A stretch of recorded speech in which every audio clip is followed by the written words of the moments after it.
We are happy to have Professor Dr. Marc Pollefeys as a speaker, and I would like to introduce him. Marc Pollefeys is a professor of computer science at ETH Zurich and the director of the Microsoft Mixed Reality and iLab, also in Zurich, where he works with a team of scientists and engineers to develop advanced perception capabilities for HoloLens and mixed reality. He was elected fellow of the IEEE in 2012. He obtained his PhD from KU Leuven in 1999 and was a professor at UNC Chapel Hill before joining ETH Zurich. He's best known for his work in 3D computer vision, having been the first to develop a software pipeline to automatically turn photographs into 3D models, but also works on robotics, graphics, and machine learning problems. Most recently, his academic research has focused on combining 3D reconstruction with semantic scene understanding. He is co-author of more than 280 peer-reviewed papers, with currently a total of 39,043 citations and an H index of 101. He is or was the chair of important vision conferences such as ICCV, ECCV, and CVPR. Welcome, Professor Pollefeys. Thank you.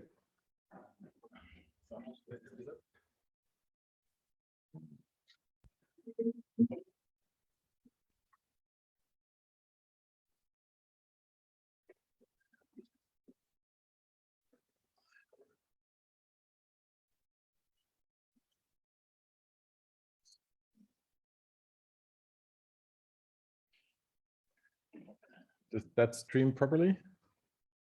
Yeah, we have seen you. We have not yet shared this. Should I do that here?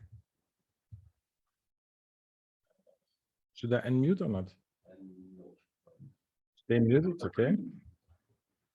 And share screen, okay. And okay. There we go. Yeah. And I'll do the screen.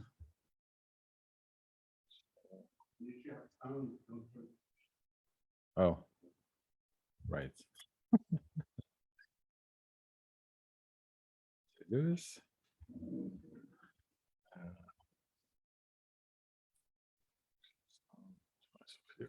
That's better. Okay, I think we should be set to go. Okay. So, well, it's great to be back here. It's great to be like almost in person. I mean, I'm in person, but like not everybody's in person, sadly enough. But still, I think it's great to kind of pick up this event on medical augmented reality, and I'm very happy to be able to contribute to it. So let's see. There we go. So I'll start first. I'll talk a little bit. So as all of this about mixed reality, I'll focus actually a little bit on behind the scenes on HoloLens, why mixed reality is so important from the point of view of the the big kind of players in the in the software industry, and we'll look a little bit inside, in particular from the side of perception, and then we'll discuss some applications and so on, and go over that. So first, if we look at personal computing devices, first generation is a PC, the one I'm using here to present. Great machines to process information, but essentially disconnected from their environment. And next generation of personal computing devices are these small devices here that everybody carries in their pocket these days. Those are in many ways worse computers, but however, those are actually very useful devices that are with you, embedded in the world. They have some awareness of the world, for example, where you are thanks to GPS, and therefore they can better help you navigate the world. Now, if we look at mixed reality and what this offers, augmented reality in particular, we're talking about devices like the HoloLens, for example, this device here, that not only has some awareness of the world, but actually has plenty of information access about what happens in the world. So not only where you are, but you actually can see very precisely where you are. There are sensors here, plenty of sensors built in. We'll discuss it a bit more in detail, that essentially perceive the world that you see as a person in front of you. It has all of the sensing capabilities to be able to interpret, to analyze, to localize, to do all these tasks that we are doing the computer on the head is a full computer, can actually do the same thing and can therefore much better assist you in your task. In addition, with the screen, it can display information, not on a tiny screen like on a phone, but it can display information essentially anywhere in the world where it's relevant. When you look somewhere, it can essentially place pixels on top of the world, help you again, communicate back to you so it can understand the world. And on the other hand, it can also place information wherever it's appropriate in the world to facilitate doing tasks. In addition, of course, it's a computer, it's connected to the cloud. It can get all the relevant information there. And so bring in information again to help you and assist you in those tasks. Okay, here's actually a small video into your real world using transparent lenses, spatial sound, understanding of your environment, holograms look and sound the world around you. That is mixed reality. Holograms are viewed through the holographic frame centered in the middle of your view. This preserves your peripheral vision so you can move freely and connect and collaborate. Anyway, so you see, I still like this video. It really essentially. This enables. Okay, I'll leave it at that. I like this video because it still really captures and shows some of the main concepts and actually shows them with applications to medical area. It shows how beyond, for example, a skeletal model, this can actually be an animated skeletal model. It can bring you information, can enrich. It can show visual, like dynamic events, etc., etc. All of this become possible. You can also collaborate and see the same thing and discuss and teach and so on. So here's HoloLens 2, the one I was also wearing on my head. The difference is really wider field of view compared to the first generation, also fully articulated hand tracking, all these type of capabilities that make it much more intuitive to work with the device, also much more comfortable to wear the device on your head. Here's some visualization of the type of things you could imagine doing. So let's look a little bit inside the device. So as I mentioned, plenty of sensors built in. If you look at the device, there's of course mounted here in the front of the device, there's a camera, normal camera that can essentially see what the user is doing. That's actually essentially user-facing camera. Applications have access to this camera. This is a camera that supports communication. It essentially gives someone else the same view that the person in the field or in the operating room, or that the person wearing the device can essentially share their view of the world with someone remotely. Okay, that's actually the only one that's exposed to applications on the only camera. When that camera is being used, there's a privacy light that goes on to essentially, to tell people that images are being recorded or transmitted somewhere else. Okay? But besides that, there's plenty of other sensors built in that essentially enable to build the mixed reality application. If we look here, there's essentially 4 cameras that look at the world. Now, not necessarily all those cameras are used all the time. They actually kind of on a as-need basis, they are being switched on and off to optimize for power. We'll come back to that actually in HoloLens, a big team of building a device like this that's passively cooled on your head. Your laptop on your lap is typically getting very hot very quickly, uncomfortable. Imagine like this computer that's doing a lot more because it's doing all this real-time vision in addition to being a computer. If it heats up as much as your laptop, it would be highly uncomfortable on your head. So essentially a ton of attention and actually very costly kind of efforts have been done to make the device be able to passively cool itself and essentially work really within a very small temperature range.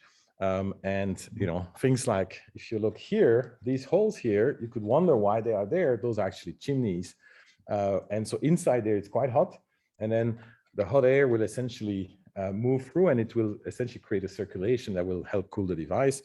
And there's the same on the back. There's actually here, I think a titanium vapor plate, like a vapor chamber that allows to diffuse the energy from the application processor to the whole back area, which is an area that you don't touch. Even then, it's not going to get too hot, but essentially it allows to have the energy dissipate here and not where it's touching your skin or your hair. Okay. So a lot of attention paid to just do the strict minimum of what is needed, use the sensors when they're needed and so on, but not exaggerate and not just make it easy. Also, why do we need to have these cameras and so on? Well, it's essentially very similar to what a person is doing. A person to navigate the world has their eyes, 2 eyes, stereo perception, plus peripheral vision, where you have monocular perception. Essentially, I only see my hand in one eye each. And so essentially this setup is very much emulating that in some sense. It's also coupled to an inertial measurement unit. This is the same as we have in our inner ear system. Is essentially those two systems together allow us to perceive motion in a quite effective way. And it's the same for HoloLens. Now, why does HoloLens need to really perceive motion?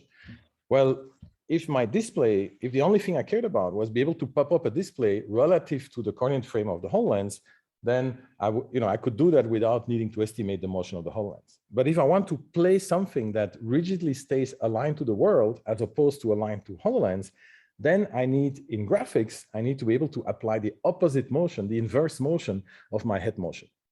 So if I move to the left, then I need to have the virtual object move relative to the head. It needs to move back to the right so that it stays in the same relative position to the world instead of to the head. Okay, so I need to know exactly how the device moves very precisely to avoid having artifacts. But in addition to that, I need to know this at very low latency. Contrary to augmented reality applications on phones, where the image you see on the phone can be 30 milliseconds late versus the real world.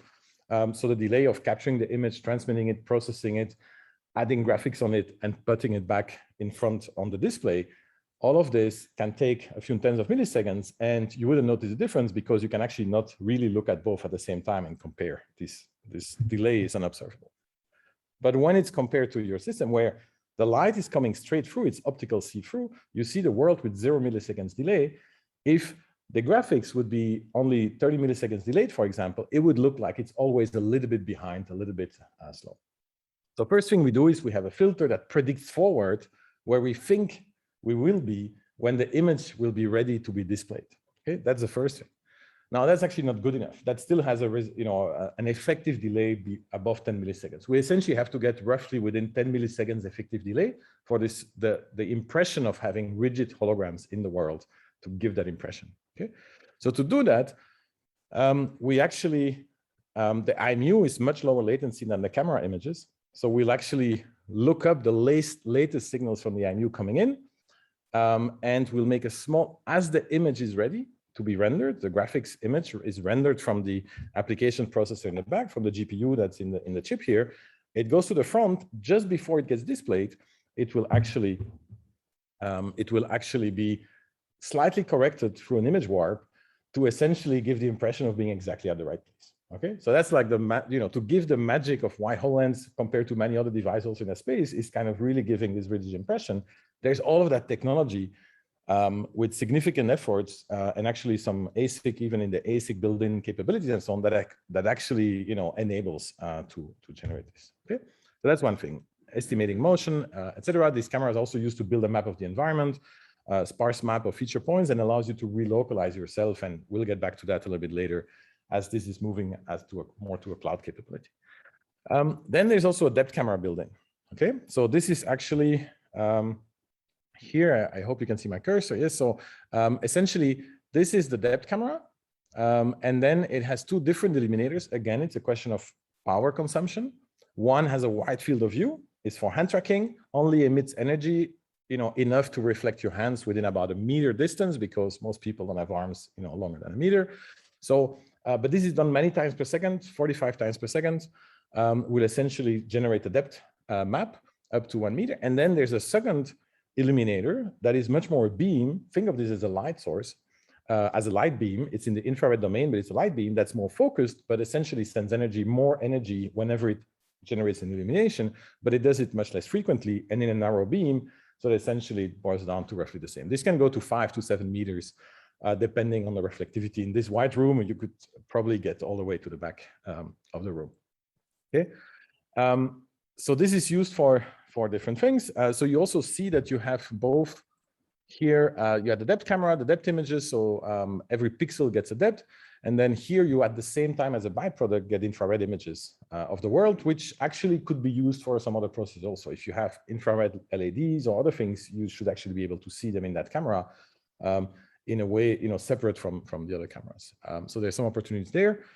And the way that the light is measured is time of flight. So essentially you send modulated light out. The light that comes out of that is not flat light, but it's actually modulated light at 100 megahertz or in the hundreds of megahertz range. the light is sent out, the sensor pixels are actually actuated at the same rate. They're actually switched on and off in the same way. And so if the light, once it bounces and comes back and ends up being in sync with the modulation, then you measure a strong signal. If they happen to be out of sync based on a different distance, then you will actually measure, they will be out of phase. And so the cosine essentially of the interaction, which is measured directly as an analog thing. So it really provides the phase is an analog measurement, like the electric signal really directly corresponds to something that corresponds to the phase and to the depth signal essentially. Okay, so it's very nice technology. It's also the one you find in Azure Kinect, and it's also one that's being licensed to other companies as this kind of technology. And so we have 1 million pixels. The whole depth system consumes less than a watt of power for illumination, processing, and sensing. Okay, on the device, thanks to the ASIC that does a lot of the heavy lifting. One of the applications is being able to reconstruct the 3D surfaces in the environment. Why is that important? It's augmented reality, so we already see reality. Why do we need surfaces reconstructed in the environment and so on?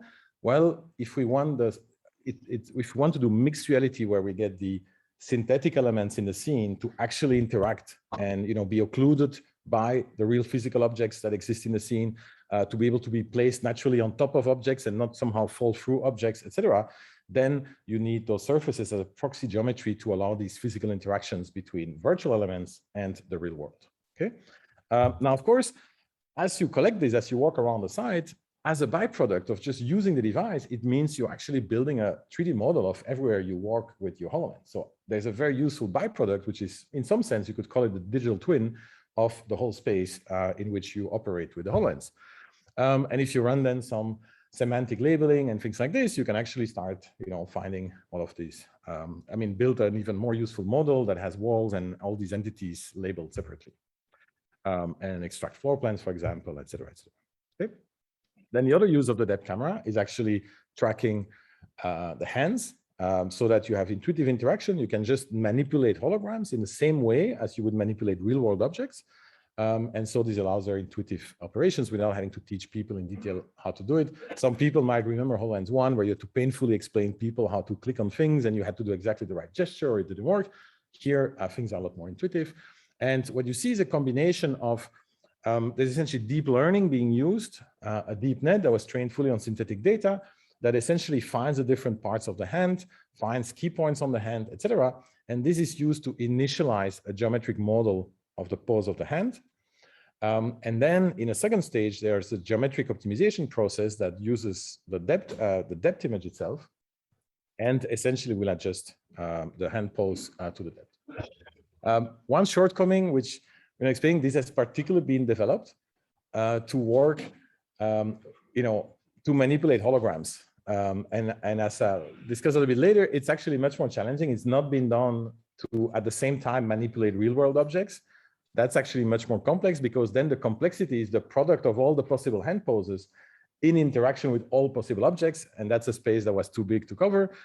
So here it's really empty hands, essentially, that we're tracking, and we'll see a little bit later when we get to trying to understand how people interact with the real world. There's actually additional questions and challenges. But anyways, to interact with holograms is great. You can see the example there at the bottom as an illustration. Then another modality that's sensing the user is the eye tracking. So essentially, there's a number along the rim here. There's a number of infrared LEDs that will reflect on your eye. And then there's infrared cameras that observe that.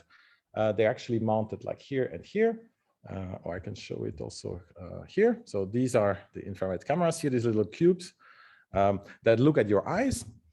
So this allows you to do eye tracking. So the position of the reflections really tells you where the sphere of the eye is, or actually a more refined model. The shape of your eye is located in the world based on these reflections. And then by finding a pupil, then you can compute exactly where you're looking. And you get essentially in the order of within a degree or so, you get where the person is looking with each of their eyes.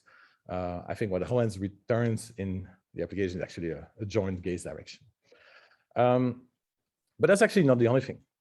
Almost as important, or as important, is actually the iris recognition. So you can also look at your iris and essentially do a biometric authentication of the user, which, depending on the application, can be quite important. And then finally, And it also avoids you to have to enter your password and all these things and so on, and still access, authenticated data. But probably more important than those two is actually the fact that by having the displays there, you can actually know exactly where your eyes are.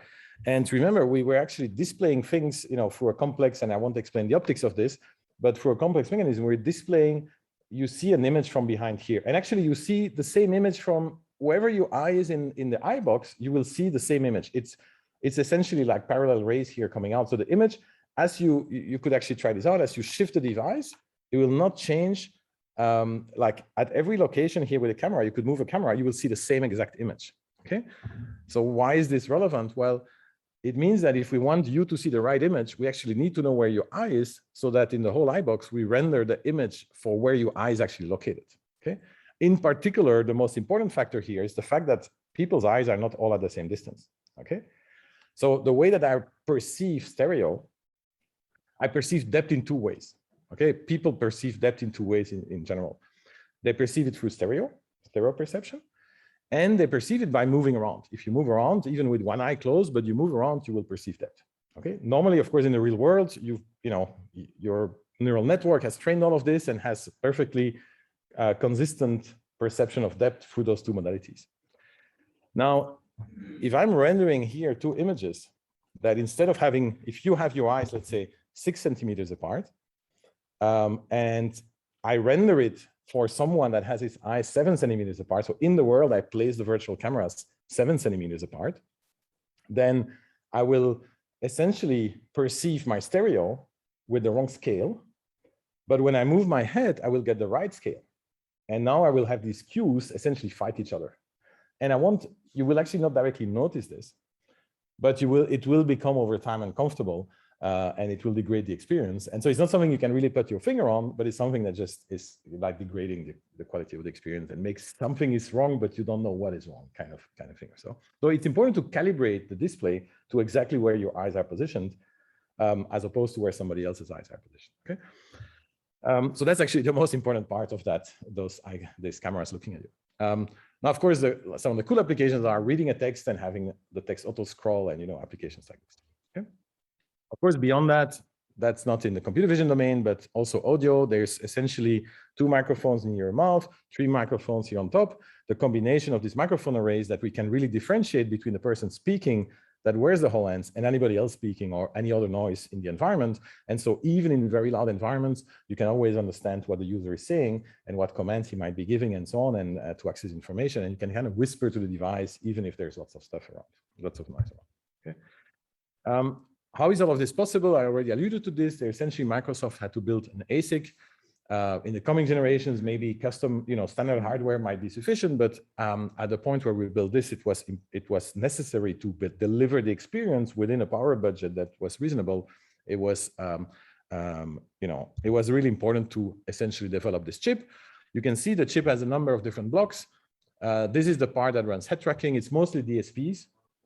It's mostly a collection of DSPs that is essentially, that are running different parts of the software. So it's head tracking, eye tracking, some audio processing, the DNN block, that's a custom block for doing DNN inference, very low power inference, raw to depth. This is from the raw depth camera signal to the actual depth image, surface reconstruction. I think this one might be the hand tracking.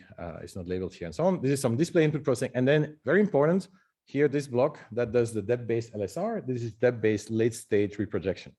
This is right at the end, before the image goes to the display, it gets a little bit, shifted to actually be at the right place from, based on its IMU signal last second updates, right? This brings the actual motion to photon to 9 milliseconds, which is below, the threshold that you would perceive it. Okay. Okay, so beyond that, there's of course a standard application processor. It's pretty much the same that you would find in your phone to run the applications. One challenge, of course, on your phone, you can typically have static images when you don't do much. On HoloLens, of course, you have to keep rendering all the time because as soon as you move your head, you have to re-render everything. Kind of applications, planning and design reviews, multiple people looking at things. Here also then on-site applications. If you want to do that, actually, one really important thing is HoloLens itself has a very limited GPU. You can render in the order of 100,000 polygons or something like this, a few 100,000, but that's not enough for many demanding graphics applications or very complex models. Okay, so it turns out that this this hardware that's there to hide latency is actually good enough to give you a good experience also if you render in the cloud. Okay, so you can essentially tell, you compute where you are and where you think you will be, you send it to the cloud renders the right image based on a big NVIDIA GPU, for example, and then sends back the image to the device with an approximate depth map, with a compressed depth map. And then all of this can be used by the depth-based late-state reprojection to essentially also correct that image and give you the impression that everything is happening live locally with no latency, while actually, it goes all the way to, a data center hundreds of kilometers away. And so this latency can also be properly hidden there. Okay, so that really allows much more complex things. Then in terms of applications, and we'll see those have a direct pendant in kind of the medical space also. So this is one example. This is to repair cars instead of repairing people. So here you have the local person. They might not know everything. They might not be the expert. This is Daimler-Benz in the US is using this. And so they have their technicians. If their technicians don't know exactly what they're supposed to do, then they can call in an expert. The expert can see what they see and can essentially add instructions on top of the world. And of course, it is slightly easier because the cars are rigid objects as opposed to people being deformable and so on. So it's an easier case to actually deploy with also less risk, of course. Here's another one. So one application is really to bring in a remote expert. The other one is for simple things, for somebody learning from the beginning how to do a task by step-by-step instructions, instead of watching a YouTube video or reading a manual or something like this. It's really about in the world, on top of the world, on top of the object that you're supposed to manipulate, provide you these these instructions as a step-by-step instruction. Now, one of the things we've been looking at in the lab is, could we instead of actually programming these and painstakingly kind of make all these graphics and move these graphics around and do all of that, could we just record this from the actual sensors of HoloLens or from a Kinect sensor and so on? And so that's something we've been experimenting with, as you see here. So you can kind of just record how to do a capsule. And then the cool thing is that recording, you can segment the background and just have the hands that do the action. Record that as a 3D video essentially, and then you can replay it, but you have to replay it, of course, aligned to the proper object. So here, those hands were recorded, at a different place, but then you recognize the object, you align it, and then you can visualize these things. Again, all those things would translate potentially to medical, but with many, many more challenges before you can really deploy these type of things in medical, of course. Then beyond just recording something, what my team is really looking at here in Zurich is trying to understand the action. It's activity recognition, action recognition. So here you see an early example from a few years ago that was published at CVPR, where essentially from the video on the left, in this case, we just use an RGB image of a person manipulating an object. We essentially estimate the 3D pose of the object and the hand pose. Okay. Here's another more recent example, and I won't go really into detail of how we do this exactly, but we actually more use the APIs provided by HoloLens to make this actually very lightweight process on the HoloLens device, because we already have hand tracking. Hand tracking is not always going to work in this, but it's good enough signal that we can do learning on top of it and use the head tracking, eye tracking, and hand tracking and object pose to essentially understand if the person is properly following the instructions. So we have classifiers that can recognize which step we are at in the instructions. And then you can see here when the person makes a mistake. So here, person is essentially, doing things in the wrong order. And then the device can actually correct the person and say, hey, you made a mistake. You should do this instead of that, etc. Right? And so you can imagine the type of applications. This is a small clip that I got from an event, like of 24 hours event organized by Microsoft in France with surgeons there that were essentially mostly doing this kind of remote assistance in surgeries. And I think some of the people involved here have also participated in that event, right? So these were still relatively simple applications where it was mostly about communication and visualizing a number of preoperative things. so not navigation or assistance or things like that in most of the cases. Then, of course, I want to briefly kind of show some of the work happening here at Balgrist. I assume it might have been shown also before, will be shown later. But essentially here with HoloLens, being able to essentially measure things in the world using the capabilities that the device is actually also a measuring device, being able, in this case, assisted with some markers and so on, being able to measure the position of things, measure point positions, from that, use that to calculate, essentially the shape that you need, and then being able to visually check that and then reapply, right? Then some work that Jonas, one of co-advised PhD students with also with Philip here, essentially some early work that we did towards extending the work that we did, in kind of more simple scenarios with household objects and so on, really look how we can apply that in these kind of, operative scenarios, really being able to track the tools that are used during surgery, being able to track the hands that manipulate the objects. As I mentioned, it's much harder to track hands when they manipulate objects. There's a lot of occlusion happening between the object and the hand, so it's a more complicated task. And so here's some early results, and in particular, a lot of effort was done both on generating synthetic data sets and also capture real data sets with, as you see here in the setup, with a number of Kinects, and then essentially fitting to that, generate ground truth data, fitting the model, fitting the hands, and then essentially do that. And here's essentially the early pipeline, or no, this is actually two of the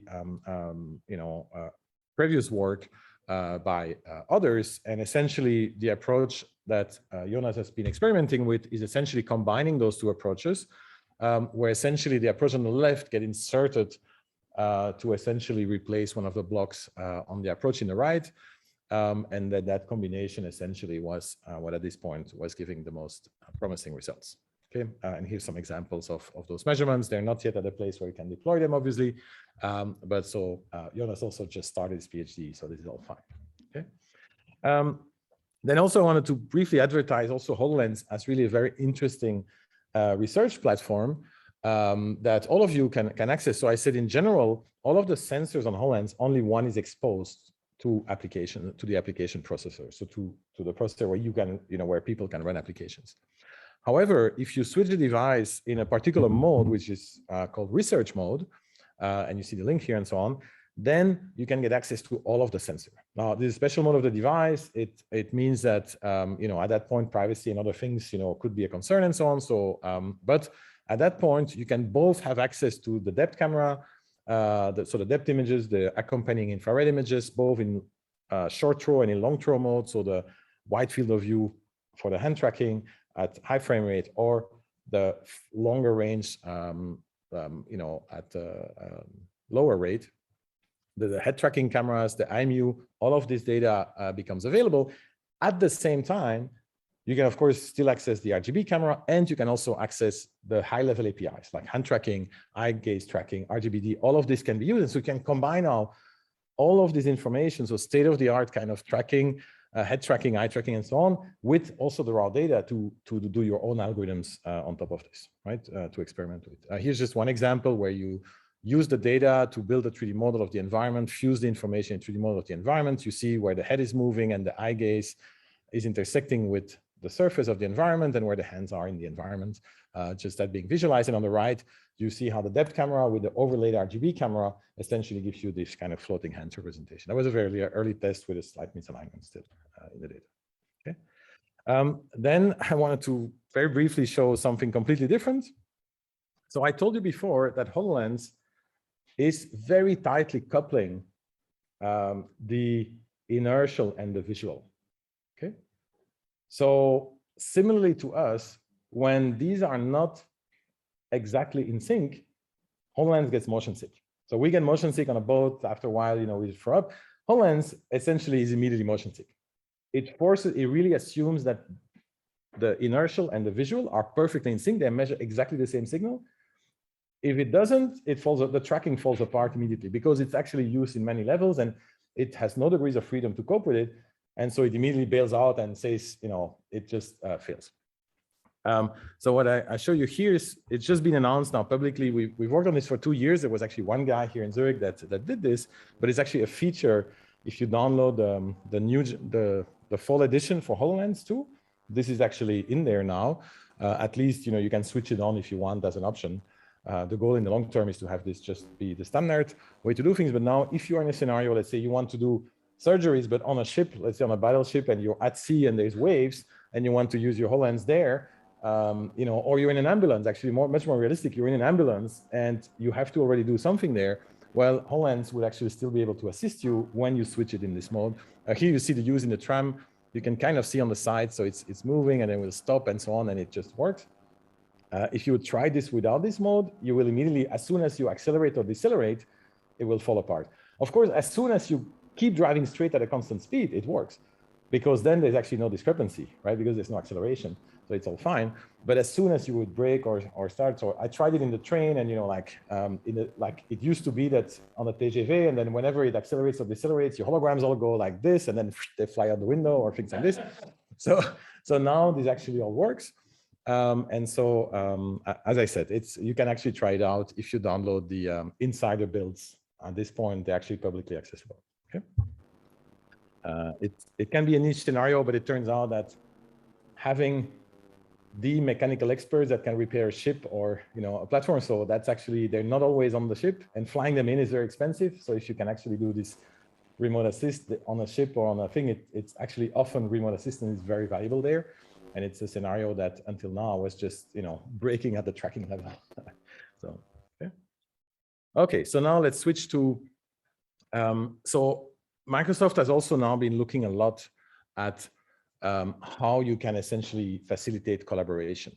We've all been remote for a long time. So also there in that context, how can you bring people that are remote? Maybe some people are local, and then some people, wear HoloLens and you want to project them to another place. Some people might, wear a VR device and are completely remote, and you want all those people to be able to work together efficiently, effectively, not, through a Zoom call like we do now, or a Teams call like we would do at Microsoft, but you want to do it in a way where you have the same, a proper spatial relationship as we have here in the room. I can look at people. You have spatial audio, you guys can whisper something, it doesn't disturb me very much. Like all of this is impossible on Zoom, right? Like you can chat it, but on the audio channel, there's only one channel for everyone the same. Like this kind of localized spatial audio, like having all that context, all those cues that we're so much used to, all these non-verbal cues, they've all been kind of washed away mostly, I think. So there's a lot of effort going on by different teams or so on avatars, on projecting a presence remotely, doing that in AR, doing that in VR, have AR and VR really play well together, all of these things. That's what Microsoft Mesh is about. It was announced about 6 months ago. Okay. As part of that, there's also a kind of spatial capability, which is really where my team is more focused on. And one thing is this automatic alignment, which is now a ship feature, automatic alignment or ship service, automatic alignment to objects. But what we really focused on is this kind of alignment, sharing and persistent information in space. And so on the one hand, we use this for Minecraft, Earth, which was a game that you could play out in the world and have multiple people play together. But really where this is important is in a large space, a factory, all of the IoT systems, all of those things can now be, you can get access to all this information. Think in a hospital, you can walk around with a HoloLens device and you can see essentially all the patient information that you get access to can be visualized towards you, but not visualized to people that don't have access, like visitors and so on. You can look in the hallway and it would know where all the different patients are, all this digital information that exists, all the records, all the things. And depending on who you are, you would get a view. Even the alarm goes off, you would be able to get navigated to the right place, for example, right? All of those things, similar to what can happen in a factory, could also be very relevant in medical setups. Here's another example of being able to visualize the real and the digital versions of the world and see if they are in sync or if there are inconsistencies. How do we do that? Well, HoloLens essentially is mapping the world when it operates. Okay. So if you move that map to the cloud, then you can start sharing it with other devices. In particular, if they also map part of the world, after a while, you can, without much extra effort, you can actually end up with the coverage of the whole world. And also, you can essentially get over and over kind of this coverage so that you can keep maps up to date and so on and so on. So here's one example. This is Studio A on the Microsoft campus. We collected a few hundred short sequences of data and then merged that in a big map. That was a few years ago. Now, an example here in Zurich, where essentially this is kind of the floor plan of, in particular, the lower. Let me see. There should be a video playing here. Floor plan of the mall below the station, which is kind of bigger than the station itself in many ways. And so you can essentially see like all of these these points are essentially just collected by walking around. We walked around, we did it at night to avoid any privacy issues and so on. With the team, we had access with the SBB. People also walked all around, capture all this data. You see all the trajectories. And then all of these got automatically merged in a cloud service that we built for this into a map that's consistent and has everything, all of this data aligned quite accurately. Okay. I'll skip here the part on privacy for sake of time, but one of the things we do research in, can we do tasks with the representations we use without those representations also being a concern in terms of privacy, both the data that we send up to the cloud or the maps in the cloud that the cloud might share back with people. Are there ways that we can somehow be smart about how we handle this information so that we can carry out a task, which is localization, for example, but so that the map that we use is not a map that reveals too much information. In this video, we present our work. Let me skip this. Oops, sorry.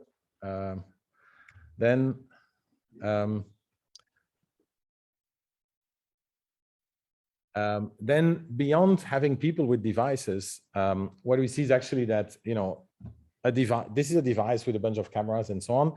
Everything we do, we can do very similar things, or people do very similar things with robots. And in the future, we can really imagine that you would want to make it possible to have people and robots work seamlessly together.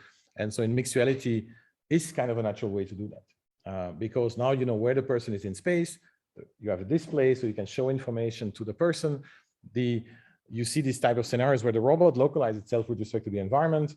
The person localizes themselves with respect to the environment. This is all based on this kind of cloud map of the environment. And then the person can point to a place. That location can be translated from hand tracking, seeing where the hand is pointing within the coordinate system of the HoloLens, can be translated to the world coordinate system, can be translated to the robot coordinate system. The robot can plan a path based on that. As you see here, the robot can send the path back to the user, and the user can visualize it in the right coordinate system.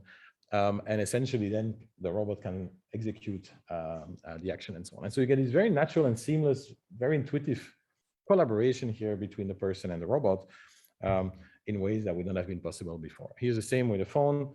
I'll skip that, or actually, let me just make the point that you have essentially the viewpoint of the user, which is actually the one you see on top there. So you have how the robot is moving through the space and kind of the view of the robot in some sense, or what's happening to the robot. And then, of course, you also have the digital twin, which is kind of a copy that everybody, like you could share that access or what happens in that world kind of also with remote people, or essentially record it in a digital format. Okay. I hope the audio might work better here. Actually, for sake of time and so on, okay, I'll skip that. It was just illustrating that concept a little bit more. It was actually also illustrating that you can do simple things like this action recognition of like come here gestures, and all these things can be translated into commands to the robot and make these kind of things very intuitive. Here's something that also can be very relevant in also with applications in the medical space, although this is not an application in medical space, but it's essentially having people remotely, embody a robot so that you can project your actions, physical actions, to another part in space. So of course, it has been done a lot with specialized robots in surgery, but here's some kind of more generic research in that space that leverages, again, the possibilities offered by mixed reality by having here a device that tracks the hands, that can visualize everything and so on. And so what you see here in this scenario is Roy, who's doing this research at ETH with Stellan Koros, who's one of my colleagues, and we have a joint project. You essentially have him embody that ABB robot that's in another location. Okay, we've actually had the demo go over a 4G connection from downtown Zurich to the robot at some point. It was kind of interesting, and it works. And so the key thing is that essentially the robot has cameras mounted on it that essentially like play the role of the eyes of the user, and so those cameras can be beamed to the displays in the HoloLens, and so the person essentially sees the world in front of the robot and can essentially do actions in there, and that gets translated to the hands of the robot, then the grippers of the robot essentially carrying out those actions. And it's actually a very interesting space because lots of things, as in the medical space also, like lots of things go into play in terms of the exact latency, delays, and things like this. And so some of the research now is going towards when you can recognize the intention, you can start hiding some of the delays and some of the latency issues by essentially seeing like, okay, now he's going to grab that thing. So let me just carry out that action without then, like having to handle the delays, and it becomes actually simpler to carry out the actions. Otherwise, you're always a little bit, unsure because of the delays, and you move and it doesn't move yet, and so on and so on. Anyways, so I think I'm at the end here. So essentially mixed reality headsets in general have a ton of potential because they have a lot of user and task context to assist the user. And so this is valid in all domains, but I think in particular in domains like medical, where there are big consequences of not understanding what's going on, of missing context, of somehow misinterpreting something, and so on. So whatever help you can bring in. So by observing user actions, understanding the environment, at the same time accessing all the relevant digital information, also having a way to communicate that's with a low cognitive load on the person, because it's essentially intuitive. It's just grabbing things, moving things around. So you don't need to learn commands and remember the commands while you have to do a surgery. No, it's all simple and intuitive how you kind of access the information and move around. One of them is like, I need to see, I think if you place a display here for something, you just turn your head to get access, as opposed to, like have to actually go click and do and send commands or stuff like that. And of course, being able to also display information in a spatial context at the right place in context. Okay. Lots of interesting capabilities of combining and figuring out what you want to do on the edge on a HoloLens device itself, and then what you actually want to leverage the kind of capabilities of cloud resources for doing other parts of the task. Capabilities of telepresence, enabling both people to project remote presence of users, and also allow, as we've seen with the robot, access to remote places by essentially projecting your presence there. So in both directions, essentially. Synergies between HMDs and robots, ambient sensing like Kinects and others, IoT devices, getting all of that information also in that information display that you have as HoloLens. And very important and as I said, this is something we also do research on and so on, is essentially the privacy aspect. As this technology becomes more and more generalized, as people might eventually walk around with the computer this size essentially, and have everything built in here and have sensors that are always on because it gives them value, but at the same time you want to make sure that that doesn't get misused, and you want to find the right trade-off between that utilization of the sensors to help you, but the cost on privacy. This have ideally you can set up the system in a way that trade-off is very small, that there's little cost of privacy to actually get all the value that you can get from these experiences. And I'll leave it at that. I think that was my last slide.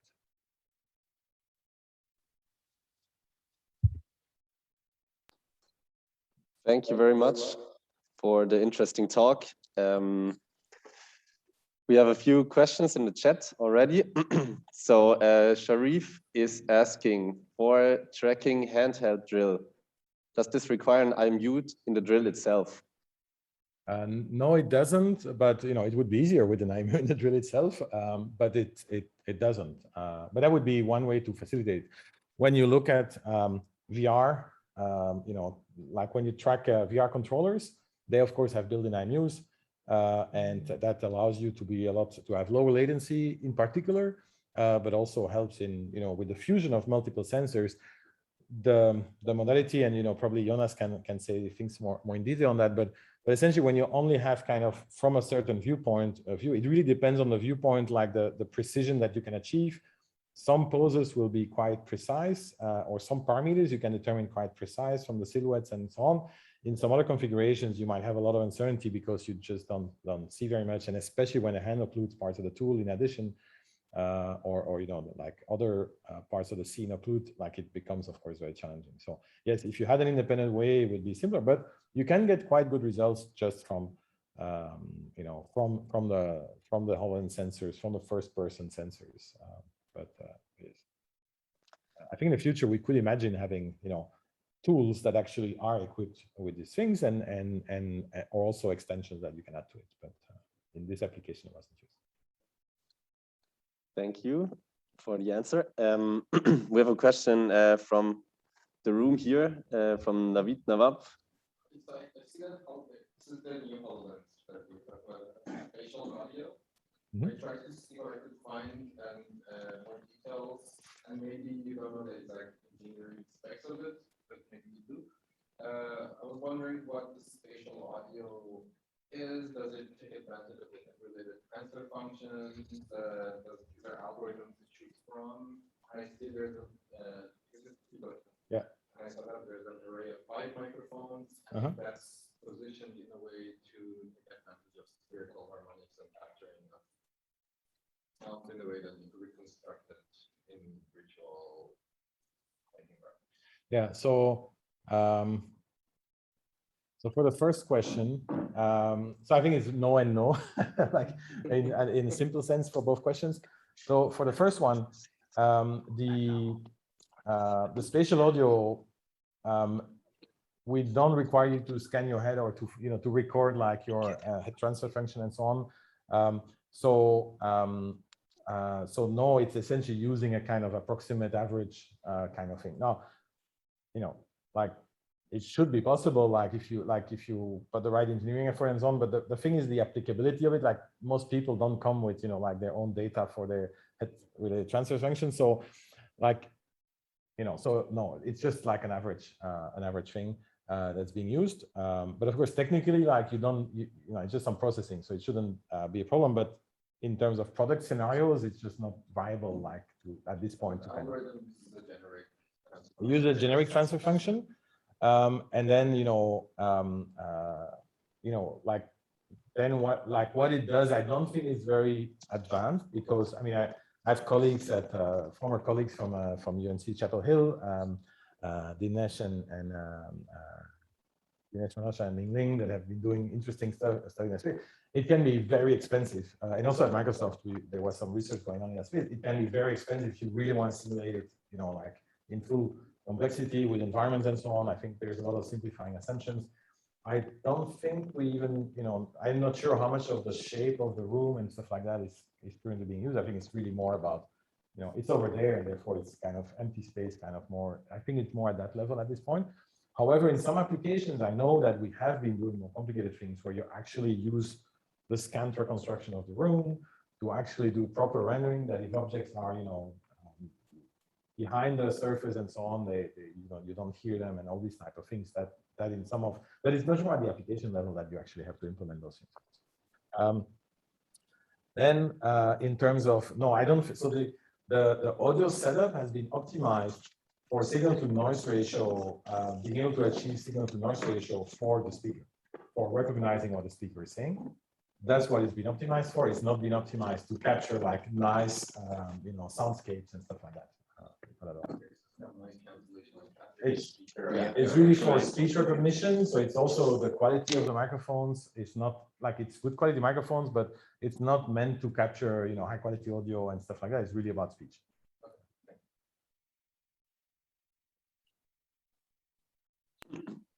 The next question is from Abdullah. Thank you for the interesting talk. What do you think are the hardware limitations that may limit the HoloLens applicability in the medical domain? And the second question, is it possible to run parallel processing algorithms on the HoloLens GPU? Well, so, you know, I'm not sure, like, so there's still plenty of limitations. You know, I think it's the wrong question in the following sense. I think the right question is, given the current state of the technology, what are the valuable problems we can already solve today? That is, in my opinion, the right question. And then, of course, there is like, okay, what are the kind of the blockers that we should prioritize in removing so that we can solve, you know, some bigger open problems that we really want to solve. There's plenty of things HoloLens cannot yet do, okay?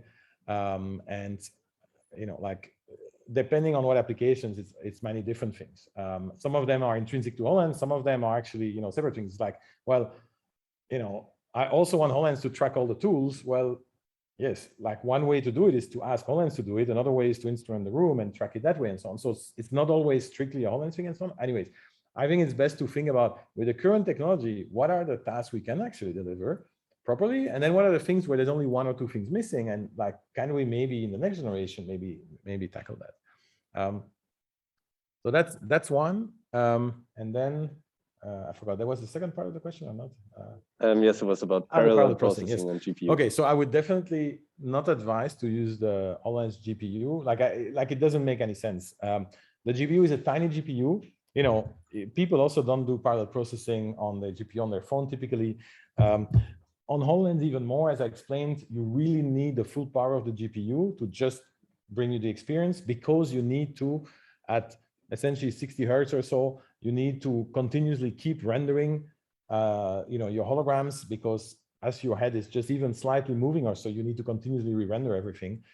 So the GPU is really pretty busy just with doing those things. So you don't want to do, if you want to do parallel process, if you know, that's not exposed to customers. But if, you know, the place where we do parallel processing and so is, you know, on this, there's essentially 26 DSPs on the front end of the device. Here, this chip, this ASIC has, I think, 26 or so DSP processors that do, you know, some of the tasks are done in parallel and so on. And I mean, they actually run everything in all the different vision tasks in parallel. Some of those have, you know, parallel processing blocks, like some tasks have 4 blocks, some tasks have 2 blocks, etc. But that's where a lot of processing is happening. But of course, that's also all very tightly coupled to doing real time, you know, providing real time capabilities to HoloLens. So if you want to do parallel processing, use the cloud for it, and, you know, connect your device to the cloud, and there you can do whatever you want, and bring it, you know, low latency back to the device. Use that in, so example, you know, one of the things, I don't know what the state is or so, but like ideally you would want to be able to do like very complex simulations and things and so on, and then stream that back to the device with the capabilities of hiding latency. It should be possible to actually benefit from highly complex, like real-time simulations in the cloud, bring those back to the device and do all the parallel stuff you want there. Thank you very much for the explanations. A question from Martin, extending the first question maybe a bit. What are the goals and activities to bring HoloLens 2 towards the medical device release? Talking about FDA, CE, for surgery and other interventional tasks. So I'm not exactly sure about this. Actually, should we, or like, so I'm not exactly sure about this. I know in Switzerland, actually, here, it's like it's being worked on. Yeah. No. So I think, so in different places in the world, local players are essentially going through the steps for particular tasks to be able to use it and so on. So this is an ongoing process. I think the job of Microsoft has been to make sure the device, you know, satisfies a number of you know, IP or, you know, like dust ingestion and other kind of things, that it can be cleaned, that it can be, you know, there is a number of things that are being evolved. HoloLens 2 in that sense has a number of, or in particular the industrial edition of HoloLens has, you know, has, for example, a few of the materials replaced so that there's less issues of ingestion, of getting dirty or things like this, so that you can use it, you know, in places like clean rooms, for example. And so also for operating rooms and so on, should, you know, be easier to keep using over and over again without, you know, without kind of worries about, you know, about some of the concerns that you could otherwise have. There is a ton of interest also by big players. I can't, you know, say much there, but there is a lot of interest. There is a ton of interest in the medical space for HoloLens. And so I expect that, you know, those players will take the right steps to make it happen, that it can be used. Yeah. Thank you. A question from Paul. Would the use of external markers improve HoloLens accuracy? Think either UV light, like the base stations used by some VR headsets, or just a large QR code. And if so, why isn't this used in situations that require high accuracy, for example, surgery? That's a good question. I think there's definitely potential there. Now you have to see, HoloLens is essentially built and like, what Microsoft is focusing on in terms of, the engineering resources that get deployed.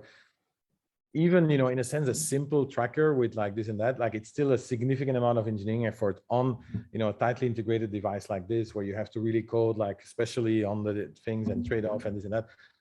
It's significant efforts to do anything, like in that mode, not to do a small demo, with like at home, like with this and that, and run it with a webcam and a PC and so on, but to build something in a product that has to work like systematically, this and that and so on. So everything you do is significant engineering effort. Then HoloLens is essentially built as a very generic tool that can be deployed in all kinds of different environments. Okay, so the important part, and in particular, that you don't need like expensive, complicated kind of, that you need to engineer in your environment to be able to use the device. So the main thing to focus on is essentially to make it work as well as possible in any environment, okay, in generic environments. Now, then if you have indeed very high value kind of applications in very dedicated environments where, you might need help from other sensors and so on, I think it's something that can be valuable. But I'm explaining why that's not the first thing that happens. You build it first that you can use it in almost every environment. Then if you have applications that, where you need a little bit more precision, but you're prepared to engineer your environment, well, if there's 10 people asking it, it's not going to happen. If suddenly you have a customer that says, I need like, in this field, if we do this, then we can deploy 100,000 HoloLenses. Well, then it will be worth kind of investing the engineering resources to make it happen. But like that's where we have to get first. Thank you. Maybe because it's the second time that it's posted, Xing Yao requests an easygoing toolkit for LAN communication. The tutorial about UWP socket connection in the Microsoft document is not amateur friendly. Amateur friendly, sorry. Okay, yeah, I'm not sure I can really help there. Just yeah, to this. Then the next question from Lee. Would the SDK for Microsoft Mesh be released? The project looks really exciting. Yeah, I mean it's so it's been announced. It's like it's step by step going to be released different projects. You can already, so on the HoloLens store you can download the Mesh app, which which has some of those capabilities that have been announced built in. For the full-fledged, all the capabilities and the development and so on, that is, that will take its time and will come step by step. But so if you're interested in it and so on, download the Mesh app and play with it and experience it. It has some built-in capabilities for demos with remote rendering capabilities, with being able to have multiple people. So find a friend that also has a HoloLens, either locally or remotely, and you can have some common meetings, and so you can try out many of those things already. Play with that technology. So yeah, and I think even some of the other devices are also supported as far as I. Thank you very much. Eddie is asking, what's the current best latency using remote rendering? Well, so as I said, we are hiding latency, and so it's also degrading gracefully. So if you don't have the new frame yet, you use still the old frame, and so as long as you don't have a highly dynamic scene that you're rendering, but it's mostly a static scene, then if you don't have yet the right frame, you can still use the old frame and move it, deform it a little bit more. Like the artifacts will start becoming more visible if you have to do it for too long and you move too much, but it doesn't immediately fall apart. Like it's not that the image is not there, so like you can still keep rendering something. So the cloud latency, it completely depends on how far you are. Like it depends on network latency. I mean, it's the network latency. I think you can. I'm not exactly sure, but I think you can easily hide many tens of milliseconds of delay and have a very good experience. So it's to your advantage when you use this. Like if you want to really deploy these things, is to make sure that you essentially. So there's Azure has data centers all over the world. Azure Remote Rendering has resource not in all data centers, but have resource spread in the world. So if you connect to the right data centers, you can be within 10, 20 milliseconds, like worst case, kind of from a data center back and forth. That's maybe 40 milliseconds then in the worst case. And so like that's still definitely totally acceptable. Like that, you can still hide all of that essentially in an effective way. If you connect from here to something, in Asia or on the west coast of the US, then your experience might be degraded, or you might see a little bit, but it will still work actually. All right, thank you. Eddie says that guesses that he needs to give it a try to find out how it feels. A question from Luf. Are there any plans for future versions of HoloLens to bring the focal depth closer to the user, or have it be adjustable? So of course the Holy Grail is to have it adjustable. I mean, the Holy Grail is to have a true holographic, like full depth and so on. But short of that, I think being adjustable and depending on where you look, being able to adjust it, that would be the next best thing. Thanks a lot. Follow-up question by Eddie about focus or fatigue. Tom Furness and others talk about accommodation or overlay focus mismatch causing fatigue. You mentioned incorrect eye separation as the main problem. Can you comment on these two sources of discomfort, and how does the HoloLens deal with accommodation issues? Yeah, so essentially, the one with the eye position is the one we can tackle. And already in HoloLens 1, actually, you had to move your finger and calibrate your eye, or you could measure it and enter it and so on. So now this is kind of seamless, easy, and so on. HoloLens 2 tackles that a lot better. The accommodation, currently, it's a fixed accommodation. I think, the latest devices, I think, come with 1.3 meter as fixed accommodation. And currently we don't have, I've seen demos, like we have technology that can, do it variable and do things like this and so on, but we don't have technology that we can, at this stage, with a reasonable price, build in today's products. That's what we don't have yet. Okay. So currently it is a fixed focus. And indeed, if your hand is, at 50 centimeters and your holograms are essentially at 1.3 meters in terms of vergence, well, of focal kind of, then that's that can create some discomfort. Thank you. I think we can take one more question, maybe. And by the way, maybe on that last thing, I think a key part is when you design experiences, to really, to have the people that design it, if, like you can actually take that into account and partially accommodate that with the right design of the experience to minimize that kind of thing, to minimize having things, not put random things overlaid, but just we really need it overlaid. And for the rest, put it in different places where you don't have that, and so on and so on. So design can actually currently mitigate a lot of these problems, but of course not do everything that you would if you could actually, vary the accommodation.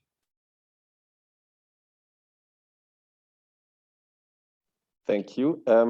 And maybe the last question from June. While I was trying to integrate the inside-out tracking, such as Aruko market tracking, I noticed that the latency and tracking displayed like the hologram attached to the marker legs behind, which could give feeling to the user that the hologram is not accurately attached. What do you recommend to do to achieve the minimum latency that wouldn't hurt the user experience? So I'm not sure I completely understood the question, but it's like if you do your own tracking of a visual marker or something like this, or? Yes, I think that marker tracking lags behind. Yeah. So yes, so I think either you build in an IMU, as we were saying, and you would actually use that in your filter to have lower latency. Or, like if you don't have that, if you're just tracking the marker and so on, then I think you want to have a filter that essentially you can also predict, that you can use to predict forward. I think in particular, beyond the kind of, standard Kalman filters and so on, nowadays with deep learning, depending on how the marker is being manipulated and so on, but if it's not kind of a random, completely generic motion, but it actually, has some kind of, more specific statistics in the way that you manipulate these things, then I would also advise to actually use deep learning methods to predict forward to hide that latency. So if you know that your camera, you get the camera image at a certain rate, you process this, all of this takes time. By the time you finish computing, you're way behind. And so when you display something based on where you computed it, there's a big gap. So first thing is to predict forward, but then, with simple things like Kalman filters, other things. But then beyond that, if you really want to do the best possible things, I think these days you would actually train a deep learning model based on the type of interactions and the stuff, and generate tons of synthetic data. And then you can potentially get something very impressive. All right. Then I think for the sake of time, this was the last question, and we thank you for your interesting talk. Well, thank you. And thank you for all the great questions. And then maybe just one comment about tomorrow. Tomorrow, we will start with the group breakout sessions for the participants of the competition, and we will have a competition briefing session at 4 p.m. Where we will communicate further information about the competition. And we're looking forward to that, and see you tomorrow. Thank you very much. Good night.